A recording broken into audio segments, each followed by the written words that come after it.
Hey guys, hope you're doing well today. If you're on spring break, I hope you're enjoying your spring break. If you're on schoolwork day, get your schoolwork done. It's not going to do itself. It's not e-learning someone else. You got to do the e-learning. So we've been talking a lot lately about this idea of what does it mean to be the example of Christ and to live the example of Christ? And this is a different way to do it. I don't know if you know this, but this is new to everybody. Nobody alive right now has lived through a time like this. And it's easy to get into the cycle of we're going to live like Jesus by doing these things.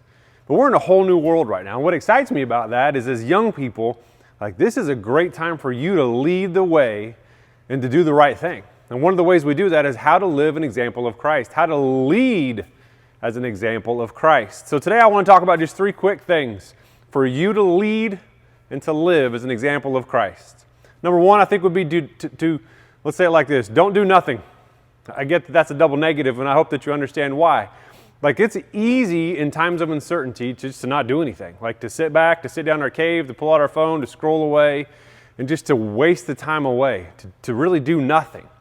I think it's really easy to get caught in the cycle of, I'm just not going to do anything. I don't know what to do. This isn't fun. I don't enjoy this. This isn't exciting. I'm not sure what to do, so I just won't do anything. And it's absolutely true. You will never fail at the things that you don't try to do. But Jesus never called us to nothing. Jesus called us to be doers of the word, to live out his example. And this may be a time where you're uncertain of what to do there. You're not sure of how to do that.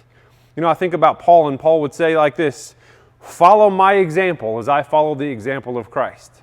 And I think that's you, young people. I think that's where you need to be. I think you need to live the example of Jesus, knowing that people are looking to your example to learn how to follow Jesus. What a cool responsibility. What a cool privilege to be able to be part of that, to be able to do that. And I think you need to know, if you were to have that conversation with God, I'm just not really sure what to do right now. I think I've got an idea, but I'm just not positive. I think God would respond something like this: man, I'm so glad you said that.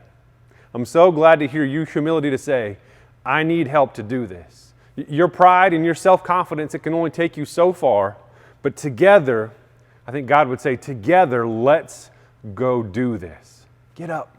Go do something.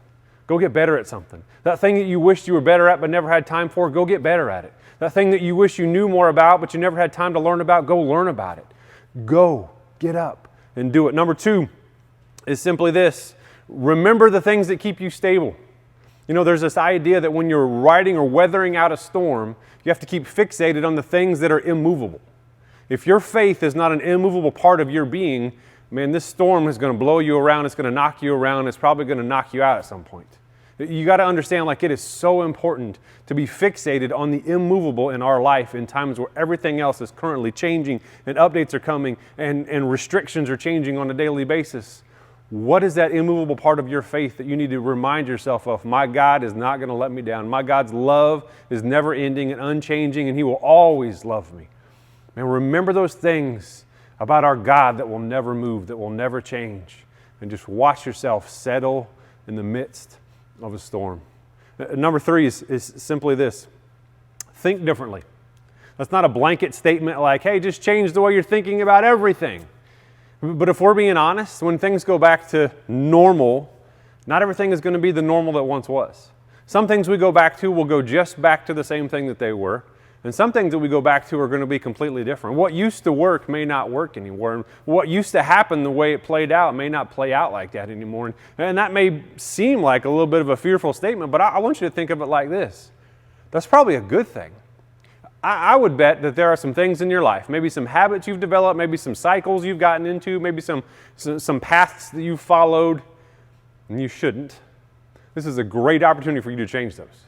This is a great opportunity for you to stop that cycle, for you to break that habit, so that when things go back to the new normal, you don't have to take that garbage with you. How does that change? You got to start thinking differently now.